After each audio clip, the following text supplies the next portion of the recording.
So in today's video I wanted to talk about the differences between the UK and Australia. It's a year on for us moving here, and what are the major differences that we have noticed since moving here.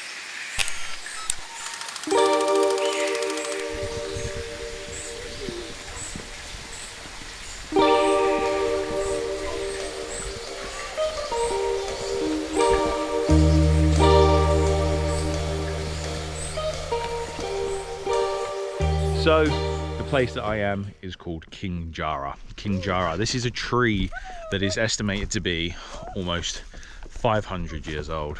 There we are, we've got to pack down now. If you can see that.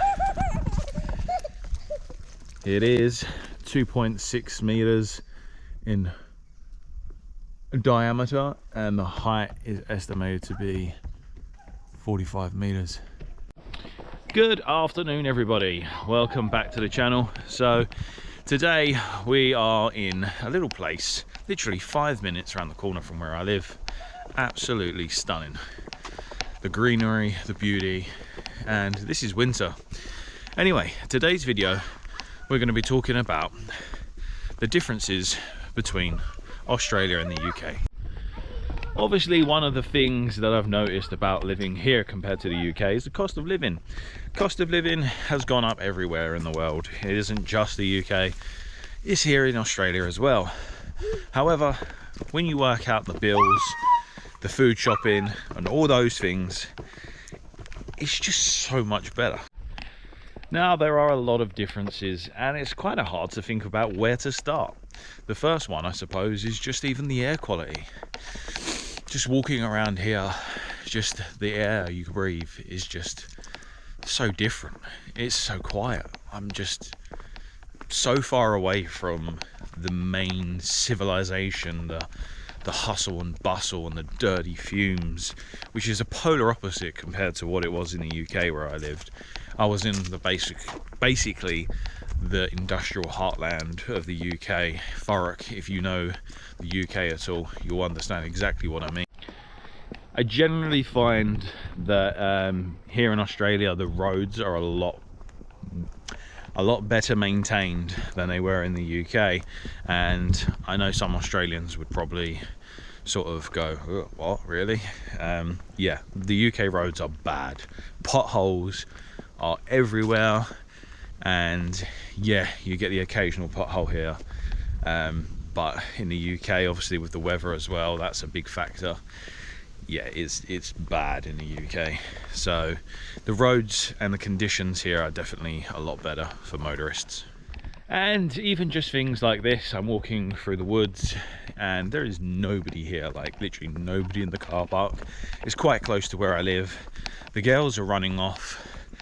I can still see them, but I'm not worried at all. I have no fear of them being snatched or grabbed or anything like that. I just feel a lot more at ease. As a dad, that's something that is priceless. Now, don't get me wrong, I'm from the UK and I'm not going to be complacent. I know wherever you go in the world there are dangers, and also I'm always vigilant and always keeping an eye on them. But yeah, it's hard to explain. It's a different world. Now, don't get me wrong, there are places in the UK where I felt safe and I didn't feel the need to be that worried either. However, I can't explain really how different it is. Like, I'm so far away from people and the general population that I know as well, just looking at crime statistics of where I live compared to where I lived in the UK, that there just isn't that need to worry. One thing that's definitely improved in my life as well is my health, in terms of the fact that I've stopped smoking. I was already vaping and sort of trying to stop smoking when I left the UK, but vaping is actually illegal here now, so that kind of stopped that really. So I kind of had to go cold turkey when I got here. There are shops where you can get them, but obviously it's illegal, so it's not really worth it. So yeah, basically Australia helped me quit smoking. Or you can just smoke still, so if you're a smoker and that puts you off, I mean, you can smoke, but it is expensive. There's one thing you do have to get used to is when you go out on walks with your children that sometimes you will have to stop and let them have a bush wee in the middle of the forest. A year on, and I've learned that the health system here is a lot better than the UK, in my opinion. Some people may disagree. I feel it's definitely better in terms of you get seen to a lot quicker. Yes, darling? So yeah, sorry, got distracted there with my daughter. Just want to let you guys know that I do these films very quick, and then I get on with the walk after and actually spend time with my children. So I'm not just here to do the video, just in case you were wondering. My little bit of dad guilt sort of kicking in there, thinking that you think that I just come here and abandon my children. It's not the case. But yeah, the health system here is definitely better in my opinion. Don't get me wrong, there are certain things where you have to pay for things, like a CT scan and stuff like that, but you will get your CT scan done on the same day if you need it, rather than having to wait 6 months for the next available appointment. So yeah, there are pros and cons, I suppose. The NHS is still very good in my opinion, even with the tremendous strain it's under.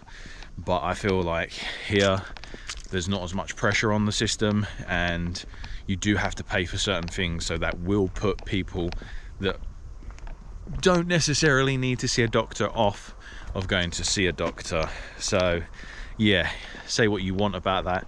That's also a negative in some ways, in terms of some people that are genuinely sick will be put off of going to the doctor and might get things missed. So I do realise that, but yeah, as long as you're working and you can afford to get a scan, then it's definitely better in that aspect.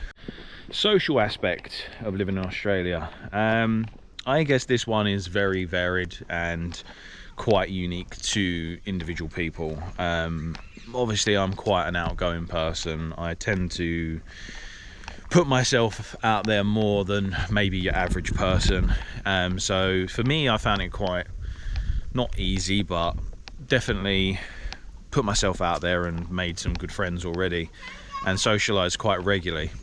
So yeah, I found making friends to be easier than I thought I would. I suppose that's a good way of putting it. My partner, she's made some good friends as well.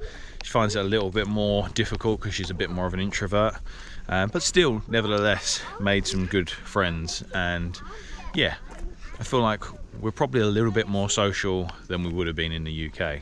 And that's not saying that we wasn't very social in the UK, but yeah, we just tend to have nicer weather and go out and do more things, barbecues, and just go around people's houses.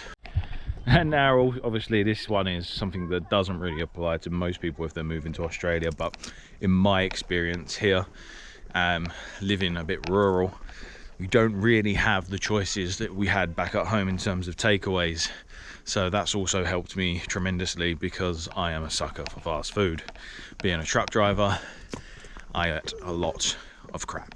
So yeah, that's definitely a plus for me, or should I say a minus, whatever way you want to look at it. But yeah, it's definitely helped my health in that aspect. Certain things as well, like the convenience of just being able to get on a plane and just head off to Spain or Amsterdam or wherever it may be, is definitely something that you do miss. It's not as easy, obviously, and not as cheap. So basically, a year on living in Australia, I feel like I'm starting to find my feet slightly. There obviously are still challenges and difficult obstacles to overcome, but yeah, we're getting there. My partner is settling into her job, I seem to be settling into my job, and in general I feel like it's a good experience and I'm enjoying myself. I hope and pray that it only gets better. So yeah, there's a new thing called Hype on YouTube. I'm not actually sure what it does, but basically you can like and then you can hype the video. So if you feel like this video has been interesting or you've got any sort of value out of the video, then yeah, like, subscribe, hype, all that good stuff, and hopefully I'll see you guys on the next video. Thanks for watching. See you later.